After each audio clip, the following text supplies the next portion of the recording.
Hi and good evening to all my viewers. उम्मीद है कि आप लोग सेफली घर पे होंगे और अपनी सेहत का और अपनों का ध्यान रख रहे होंगे। तो इसी उम्मीद के साथ आज की क्लास स्टार्ट कर रहा हूँ। आज से जो अब आगे की क्लासेस में आपको पढ़ाऊंगा वो फंजाई से रिलेटेड पढ़ाने जा रहा हूँ। यानी मैं अब आपको अगर किसी ब्रांच का नाम दिया जाए इसको फंजाई की स्टडी के लिए तो माइकोलॉजी पढ़ाऊंगा। माइकोलॉजी इज द ब्रांच या आप यूं कह सकते हैं is the study of fungi, ठीक है। And the scientist related to this branch are known as mycologist. ऐसे साइंटिस्ट जो इस ब्रांच से बिलोंग करते हैं या इससे रिलेटेड हैं फंजाई से, they all are known as mycologist, ठीक। तो माइकोलॉजी जो टर्म दिया गया वो इस बेस पे दिया गया कि माइकोलॉजी के मतलब क्या है। कहते हैं कि study of mushroom. Fungus belongs to a Latin word जिसके मीनिंग होते हैं मशरूम। मशरूम की स्टडी को माइकोलॉजी कहा गया, ठीक है। आमतौर पे हम लोग हिंदी के जो स्टूडेंट्स हैं उन्होंने इसको पढ़ा होगा, जाहिर सी बात है कवक के नाम से पढ़ा होगा, और हम लोग इसको आम लैंग्वेज में फफूंदी कहते हैं।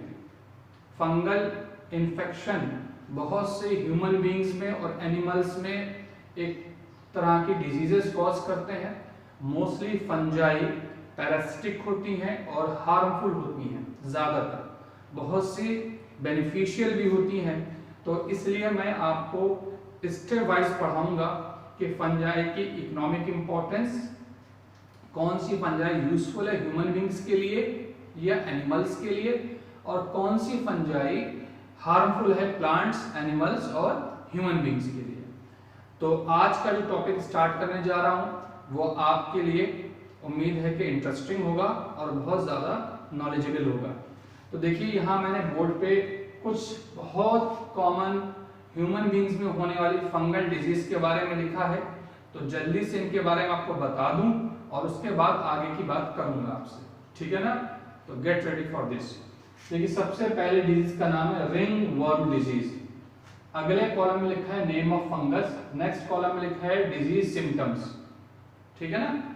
तो ring worm disease is caused by Trichophyton species. Fungus का नाम या कॉजल ऑर्गेनिज्म का नाम ट्राइकोफाइटोन है, TRICHOPHYTON। आमतौर पर इस जनरा से बिलोंग करने वाले स्पीशीज को मोल्ड्स कहा जाता है। ये हार्मफुल जो है स्पीशीज है। इनकी डिजीज की पहचान क्या होती है? अगर किसी में रिंगवर्म डिजीज हो रही है किसी ह्यूमन बीइंग के अंदर, तो क्या प्रॉब्लम्स आना चाहिए या क्या सिम्टम्स सामने देखने को मिलेंगे आपको, वो ये लिख रखे हैं। रेड, ब्राउन और grey rashes on skin, minor burning या इचिंग भी हो सकती है, खुजली भी हो सकती है और जलन भी मच सकती है बॉडी के अंदर वहां पर जहां पर वो रैशेस डेवलप हो जाते हैं स्किन के। अगर ऐसी कोई भी डिजीज है तो हमें मालूम है कि हमें क्या करना चाहिए, किसी अच्छे डॉक्टर से जो है कंसल्ट करके इसके ट्रीटमेंट कराना चाहिए, ठीक है। नेक्स्ट डिजीज का नाम है अस्थमा। ये भी बहुत कॉमन है आजकल, ये बीमारी भी फैल रही है। अस्थमा भी बहुत कॉमन डिजीज हो चुकी। सांस लेने में जिनको प्रॉब्लम होती है, ब्रीदिंग में प्रॉब्लम होती है, तो वो पंप रखते हैं अपने पास, है ना, और उसको इनहेल करते हैं जब भी उनको ये एक तरह का दौरा जैसा पड़ता है, अस्थमा का फिट्स होते हैं। तो किस फंगस से होता है? एस्परजिलस फ्यूमिगेटस बहुत कॉमन फंगल स्पीशीज है और इसके जो सिम्टम्स है difficulty in breathing, chest pain और रिस्पिरेटरी इन्फेक्शन है।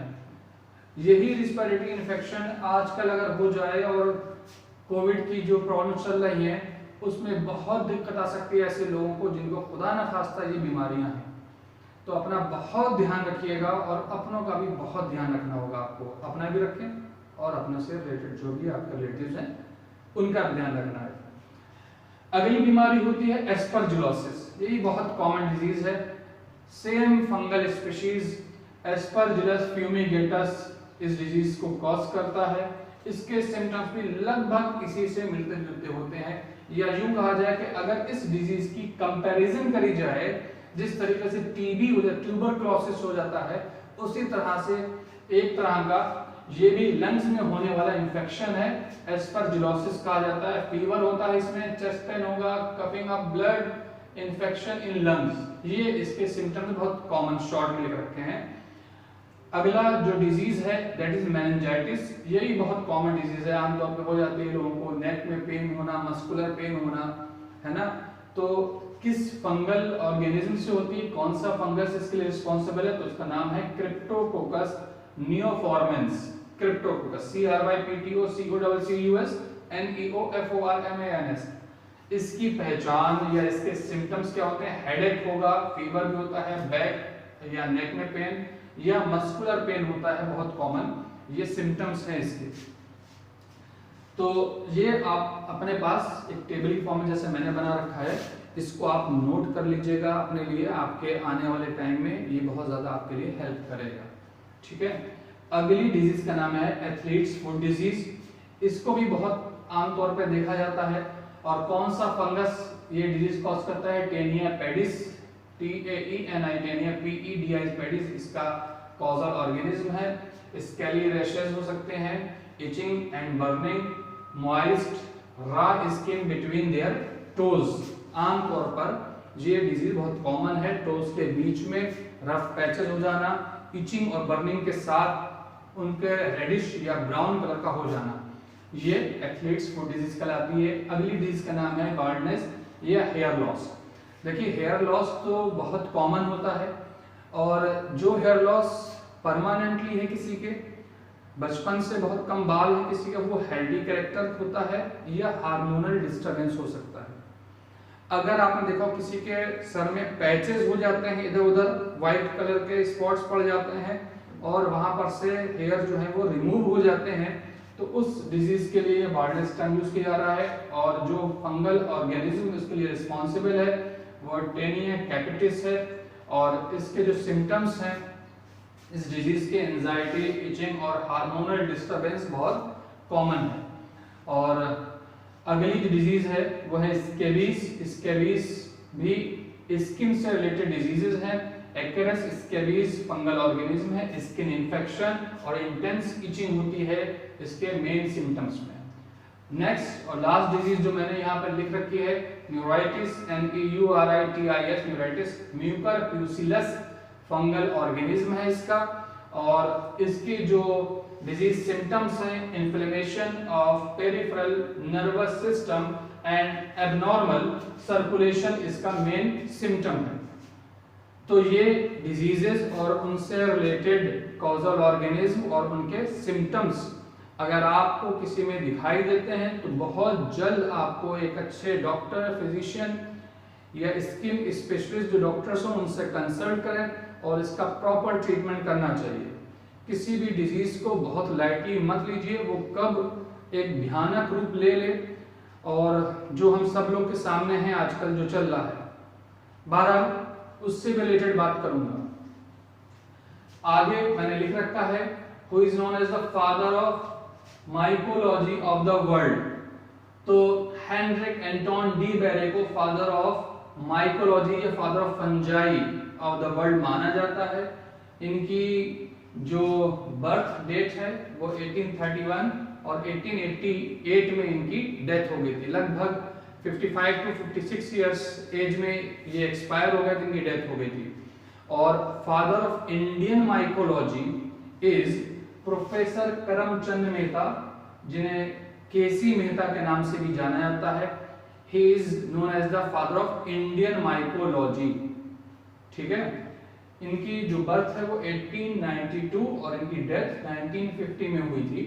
ये प्रोफेसर केसी मेहता के बारे में कहा जाता है कि he is known as the father of Indian mycology, ठीक है।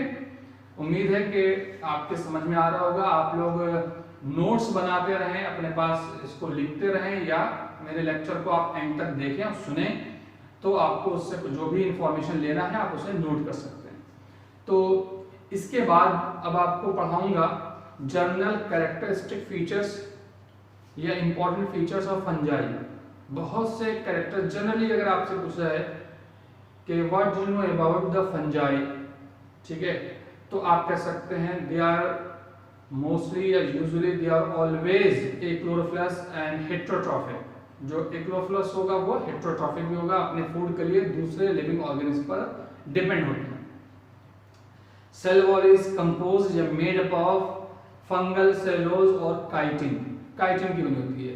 आमतौर पर आप देखोगे जो फंजाई है वो कहाँ ग्रो होती है, जहां पर मॉइस्चर होगा, जहां पर बहुत ज्यादा सनलाइट नहीं पहुंच रही प्रॉपरली, जहां पर लेदर प्रोडक्ट्स, जिसको हम लोग घर में कहते हैं ना सीलन बहुत ज्यादा हो, वहां पे लेदर प्रोडक्ट रखे हों या फूड प्रोडक्ट्स रखे हों, वहां पर फंजाई इजीली ग्रो हो जाती है। फूड प्रोडक्ट्स जितने भी होते हैं, ब्रेड है, जैम है, जेली है ना, और अचार वगैरह बहुत आसानी से हो जाती है। जितने भी फूड प्रोडक्ट्स होते हैं उस पर फंगल इन्फेक्शन बहुत आसानी से हो जाता है। तो ये फंजाई के जनरल कैरेक्टरिस्टिक फीचर्स हैं। फिर अलग अलग ग्रुप में रिप्रोडक्शन किस तरह से होता है, कैसे ये रिप्रोड्यूस करते हैं, कैसे मल्टीप्लाई करते हैं, किस किस तरह का प्रोडक्शन इनमें होता है और कैसे इनकी लाइफ स्पैन या लाइफ साइकिल होती है। और साथ ही साथ आपको पढ़ाऊंगा इनका क्लासिफिकेशन भी पढ़ाऊंगा बहुत जल्द। तो आज के टॉपिक में बस इतना ही, और जाते जाते आपको एक छोटी सी इंफॉर्मेशन जो मैंने नोटिस करी है, इससे किसी डॉक्टर से या किसी फिजिशियन से मैंने कोई पूछताछ नहीं करी, जो खुद का ऑब्जर्वेशन हो बताता हूँ। आप किसी अपने फिजिशियन या डॉक्टर से भी शेयर कर सकते हैं। क्या ऐसा है तो उनकी बहुत ज़्यादा केयर करना पड़ेगा उन पेशेंट की जिनके अंदर ये ब्लैक फंगस डिजीज हो रही है। ब्लैक फंगस डिजीज को हम लोग म्यूकरमाइकोसिस भी बोलते हैं। म्यूकर के जो स्पोर्स हैं वो एनवायरनमेंट में बहुत आसानी से स्प्रेड हो जाते हैं और वो ऐसे ह्यूमन बींग से बहुत आसानी से इंटर हो जाते हैं जिनके अंदर इम्यूनिटी कम है। और बेसिकली ये उन लोगों में बहुत आसानी से हो रहा है जो हाल ही में रिकवर हो रहे थे थोड़े बहुत कोविड से, बीमारी से या कोरोना वायरस से थोड़े बहुत भी रिकवर हो रहे, तो उनमें ये ज़्यादा तेजी से हो रहा है। रीज़न क्या है ये तो डॉक्टर और साइंटिस्ट बेहतर जानते हैं, लेकिन मुझे ये लगता है जो जिन लोगों को हेल्थ की प्रॉब्लम है, इश्यूज हैं इनके हेल्थ के बहुत ज़्यादा वीक हैं, इंटरनली वीक हैं, जिसको हम लोग कहते हैं इम्यूनिटी बहुत कम है उनकी वीक है, उनमें बहुत आसानी से हो रहे हैं। या जिनको बहुत ज़्यादा हाई एंटीबायोटिक डिजीज हो चुकी है या जिनको बहुत ज़्यादा हाईली एंटीबायोटिक दी जा रही हों, उनमें भी ये डिजीज़ बहुत कॉमन लग रही है मुझे। और स्किन के अंदर रैशेज हो जाना, रप्चर्ड हो जाना कहीं पर से स्किन, और ब्लैक कलर का इन्फेक्शन, और वो कहीं ना कहीं बाद में रेस्पिरेटरी ट्रैक्ट को जो है वो इफेक्ट कर रहा है। सांस में वही प्रॉब्लम आ रही है, फिर से ऑक्सीजन रेट कम हो सकता है। तो ध्यान रखें और इस बीमारी के बारे में थोड़ा सा मालूम करें डॉक्टर से, फिजिशियन से। तो मैंने जो देखा कि कहीं ना कहीं अगर आपने देखा हो ऑक्सीजन सिलेंडर जब हम लगाते हैं तो ऑक्सीजन रेगुलेटर के पास जो बॉटल लगी होती है उसमें वाटर लेवल बहुत ज़्यादा था, जो मैंने मेडिकल हॉस्पिटल में देखा जाके, और उसका जो नेज़ल के थ्रू जो पानी के ड्रॉप पहुंच जाते हैं बॉडी के अंदर, शायद हो सकता है उससे भी हो रहा हो, या हो सकता है कि हम अपने पेशेंट्स की केयर ना कर पा रहे हों। जिन पेशेंट्स को कोरोना वायरस हुआ है, ज़्यादातर फंगल ये डिजीज़ जो है ब्लैक फंगस के नाम से उनमें ही ज़्यादा देखी जा रही है।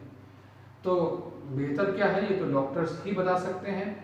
मुझे ये लगता है कि अगर आपके घर में कोई पेशेंट ऐसा रहा है जिसका होम आइसोलेशन चल रहा हो, घर पे ही अगर ऑक्सीजन सिलेंडर वगैरह लगा रखा हो, तो ऑक्सीजन रेगुलेटर को जो स्पीड है उसको बहुत अच्छे से चेक करें। उस पाइप में जिससे ऑक्सीजन होके पास आउट हो रही, निकल रही है, बॉडी में पहुंच रही है, उसमें कहीं मॉइस्चर या वाटर ड्रॉप्स तो नहीं चले जा रहे हैं अंदर। तो थोड़ा सा अगर हम ध्यान रख लेंगे तो, क्योंकि डॉक्टर्स को भी देखिए बहुत ही बोझ है, और आपने हाल ही में सुना होगा न्यूज़ के उन्नाव के अंदर बहुत से जो गवर्नमेंट डॉक्टर्स थे उन्होंने रिज़ाइन कर दिया।